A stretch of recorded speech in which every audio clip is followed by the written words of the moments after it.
si vous étiez téléporté sur n'importe quelle autre planète du système solaire. Parfois, c'est la pression atmosphérique qui écrase votre corps, comme une boîte de conserve vide.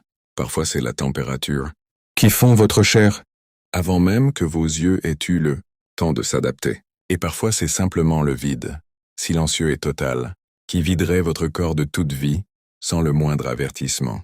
Nous allons explorer chaque planète, et pour chacune d'elles, nous allons déterminer exactement ce qui vous tuerait, comment ça se passerait, et ce que votre corps traverserait dans ces derniers instants. Ce ne sera jamais rapide, ce ne sera jamais indolore, mais vous repartirez avec une compréhension réelle de ce que sont ces mondes qui brillent dans notre ciel chaque nuit. Tout le monde y gagne. Commençons par Mercure. Vous apparaissez à la surface. Le sol est gris, couvert de cratères, silencieux. Aucun vent, aucun son. Le ciel est noir même en plein jour, parce qu'il n'y a pas d'atmosphère pour diffuser la lumière.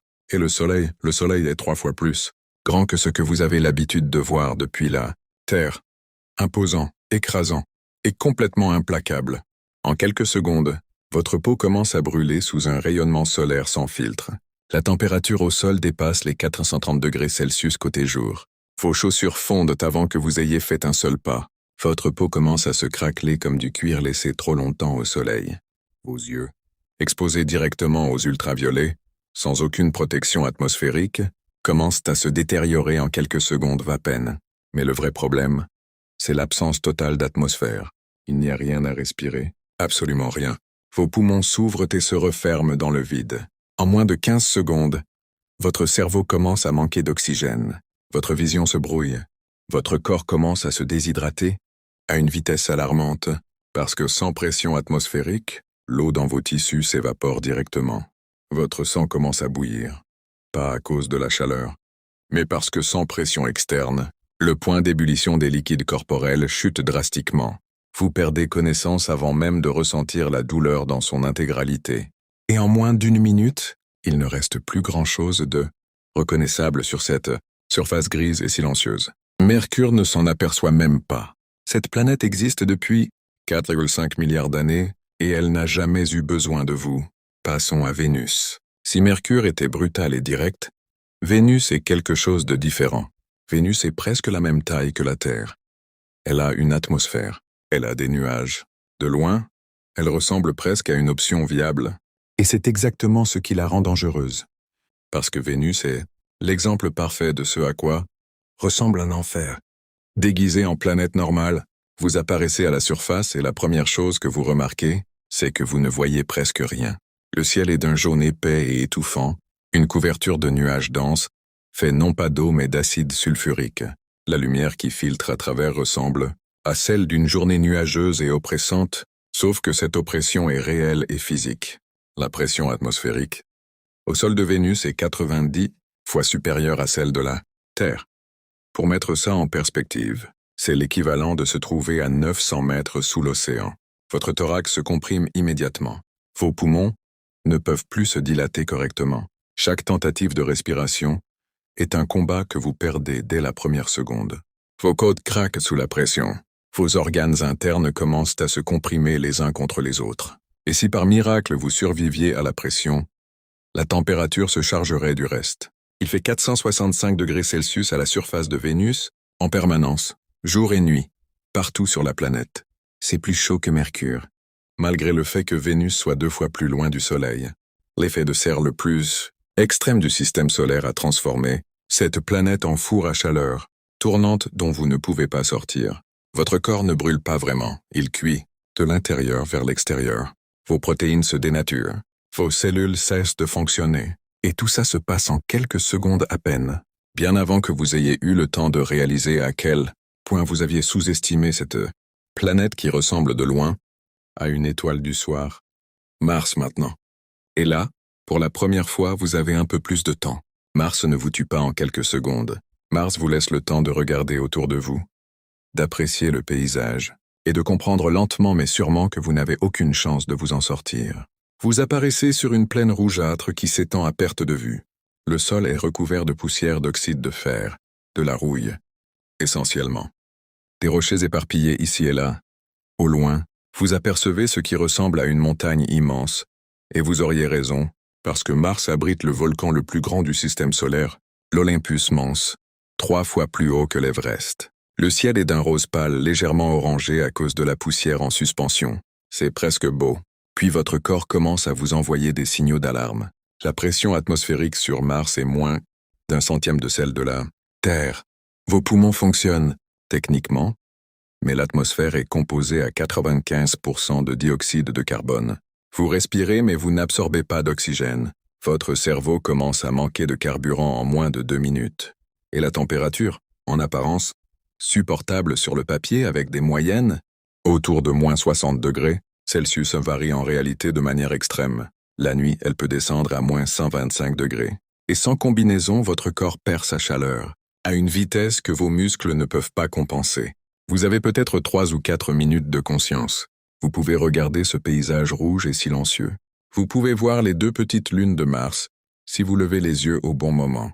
Et puis votre cerveau s'éteint, doucement, proprement, et votre corps tombe dans la poussière, rouge où il se déshydratera et se conservera, pendant des millions d'années, comme une momie naturelle sur une planète que personne n'habite. Mars est la mort la plus paisible du système solaire, ce qui n'en fait toujours pas une bonne option. Jupiter, maintenant, oubliez tout ce que vous savez sur les planètes solides. Jupiter n'a pas de surface. C'est un géant gazeux, ce qui signifie que si vous y étiez téléporté, vous n'atterririez nulle part. Vous commenceriez simplement à tomber.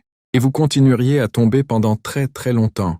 Vous apparaissez dans la haute atmosphère. Autour de vous, des nuages d'ammoniac tourbillonnent à des vitesses de plusieurs centaines de kilomètres par heure.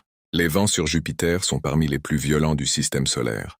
En quelques secondes, vous êtes emporté latéralement, avec une force qui dépasse tout ce qu'un être humain pourrait supporter.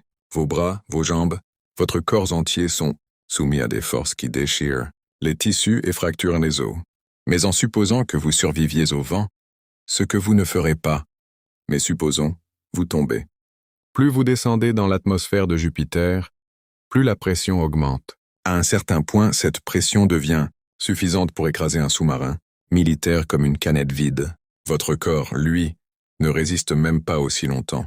La pression vous comprime de tous les côtés simultanément, et ce qui était vous devient quelque chose d'informe et de méconnaissable, avalé par une planète si grande que la Terre pourrait y tenir 1000 fois.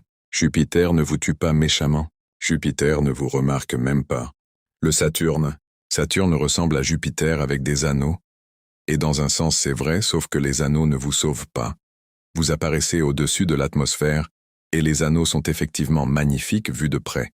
Des milliards de fragments de glace et de roches, allant de la taille d'un grain de sable à celle d'une maison, tous en orbite dans un balai silencieux et parfait. Vous avez environ 3 secondes pour apprécier ça avant que les mêmes problèmes que Jupiter commencent.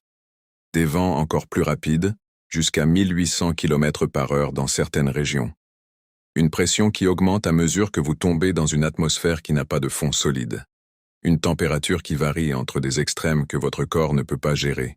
La seule différence notable avec Jupiter, c'est que Saturne est la planète la moins dense du système solaire. Si vous pouviez trouver un océan suffisamment grand, Saturne flotterait dedans. Ce fait ne vous aide absolument pas quand la planète est en train de vous tuer, mais c'est le genre de détail qui mérite d'être mentionné. Le Uranus. Uranus est souvent décrite comme la planète la plus ennuyeuse du système solaire, ce qui est une façon polie de dire qu'elle est mystérieuse et mal comprise. Elle tourne sur le côté, avec un axe d'inclinaison de 98 degrés, ce qui signifie que ses pôles font face au Soleil en alternance pendant des saisons qui durent des décennies. C'est géologiquement et astronomiquement fascinant. Pour vous, ça ne change pas grand-chose. Vous arrivez dans une atmosphère composée d'hydrogène, d'hélium et de méthane. Le méthane absorbe la lumière rouge et donne à la planète cette couleur bleu-vert caractéristique que vous avez peut-être vue sur des photos. C'est la dernière belle chose que vous observerez parce que les vents vous emportent immédiatement et que la pression commence son travail habituel. Ce qui distingue Uranus, c'est le froid. C'est la planète la plus froide du système solaire, avec des températures qui descendent à moins 224 degrés Celsius. Votre sang gèle. Vos cellules se cristallisent de l'intérieur. Votre corps se transforme en quelque chose de rigide et de cassant en quelques secondes à peine, avant même que la pression ait eu le temps de finir son travail. Le Neptune. Neptune est la dernière planète du système solaire et, à 4,5 milliards de kilomètres du Soleil, Elle est si loin que la lumière solaire qui l'atteint est 900 fois moins intense que celle que nous recevons sur Terre. C'est une obscurité que vous n'avez jamais connue. Vous apparaissez dans une atmosphère sombre et glaciale. Les vents sur Neptune sont les plus rapides du système solaire, jusqu'à 2100 km/h. Pour mettre ça en perspective, l'ouragan le plus puissant jamais enregistré sur Terre soufflait à environ 350 km/h. Neptune fait ça en permanence, partout, tout le temps. Vous êtes emporté instantanément. Votre corps n'est pas conçu pour résister à ce genre de force. Vos vêtements sont arrachés, puis votre peau. La friction avec les particules atmosphériques à cette vitesse produit une chaleur localisée qui contraste violemment avec le froid ambiant de moins 218 degrés. Vous êtes simultanément brûlé et gelé, déchiqueté par des vents que rien sur Terre ne vous avait préparé à imaginer. Et quelque part là-dedans, dans cette obscurité froide et violente à 4,5 milliards de kilomètres de tout ce que vous avez jamais connu, c'est la fin. Neptune est la mort la plus solitaire du système solaire. La lumière du soleil depuis là-bas n'est qu'une étoile parmi d'autres. La Terre est invisible à l'œil nu. Vous mourrez dans un endroit si éloigné que le signal radio annonçant votre disparition mettrait 4 heures à revenir vers nous. Voilà notre système solaire. 8 planètes, 8 façons de mourir. Et une seule qui vous laisse en vie. Prenez soin de celle-là.